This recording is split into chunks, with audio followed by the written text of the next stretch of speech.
Star plus के serial Anupama में अब क्या हो जाएगा वनराज और अनुज में एक बार फिर झगड़ा। हमेशा की तरह दोनों एक बार फिर क्या एक दूसरे के आमने सामने खड़े हो जाएंगे? क्या दोनों के बीच में हमें फिर गर्मी गर्मा देखने को मिलेगी?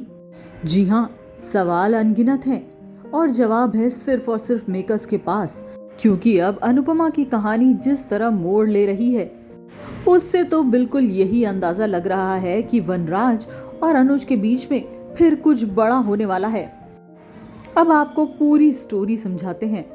होता यह है कि अनुपमा छोटी के फंक्शन में पहुंच जाती है, लेकिन क्योंकि वह फंक्शन खत्म होने के बाद पहुंचती है, अनुज उससे बहुत गुस्सा है। अनुपमा को वो बाद में समझाने की कोशिश करता है कि इतना अच्छा बनकर सबसे रहना जरूरी नहीं होता, लाइफ में अपनी प्रायोरिटीज सेट होनी चाहिए। और वो अनुपमा से कहता है कि अब अनुपमा को बा को छोड़ छोटी को अपनी प्रायोरिटी बनानी चाहिए, क्योंकि छोटी उसी की तरह बहुत सीधी है। वो दूसरे बच्चों जैसी जिद्दी नहीं है। इसका मतलब ये तो नहीं कि उसकी हर ख्वाहिश को हल्के में लिया जाए और उसकी बातों को हमेशा इग्नोर किया जाए। अनुपमा चुपचाप खड़ी होकर पहले तो अपनी गलती मानती है, फिर अनुज को सब कुछ बताती है कि उसके साथ क्या क्या हुआ। लेकिन अनुज इस बार अनुपमा से बहुत खफा है, इसलिए वो कुछ नहीं सुनता। छोटी अनु ये सब देखकर सोचती है कि क्या मम्मी पापा मेरी वजह से लड़ रहे हैं। ये सब होने के बाद अनुज और अनुपमा दोनों सभी घर वालों के साथ वापस घर जाते हैं, जहां अनुज बा से बात करने के लिए पूरी तैयारी करके जाता है। अनुज अनुपमा को सबके साथ घर पर आता देखकर बा पहले ही चिल्लाने लगती है कि मेरी वजह से अनुपमा को देरी नहीं हुई, वो तो घर के कामों में लगी थी, उसकी वजह से वो लेट हुई है। सभी घर वाले और अनुज बा की बात चुपचाप सुनते रहते हैं।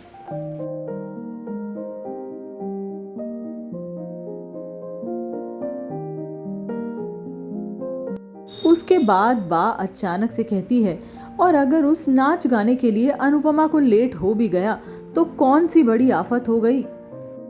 ये बात सुनकर अनुज को बहुत गुस्सा आती है और वो बा को टोक देता है।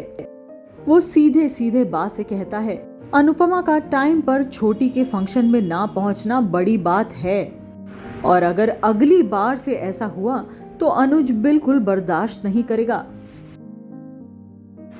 इस बात पर बा हंगामा कर देती है। अनुज की बात सुनकर सभी घर वाले एकदम चुप रह जाते हैं, क्योंकि वो जानते हैं कि अनुज गलत नहीं है।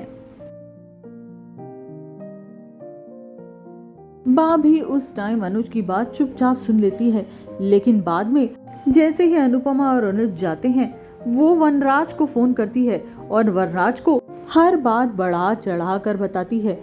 वो वनराज से कहती है, माँ बाप जब बूढ़े हो जाते हैं तो उनकी इतनी भी वैल्यू नहीं रहती कि उनको कोई भी आकर कुछ भी सुनाकर चला जाता है, और बच्चों को कोई फर्क भी नहीं पड़ता। वनराज इस पर पूछता है कि बा आखिर हुआ क्या है। तब बा वनराज को बोलती है कि अनुज उस पर चिल्ला कर गया है, उसे धमकी देकर गया है। इस पर वनराज बहुत गुस्सा होता है। अब क्या इसके बाद वनराज अनुज के पास जाकर बहुत बड़ा हंगामा करेगा, और इस सबके बीच अनुपमा का क्या होगा? अनुपमा और अनुज की दूरियां क्या कभी कम होंगी? इस सीरियल से जुड़े हर अपडेट के लिए हमारे चैनल को फॉलो कर लें।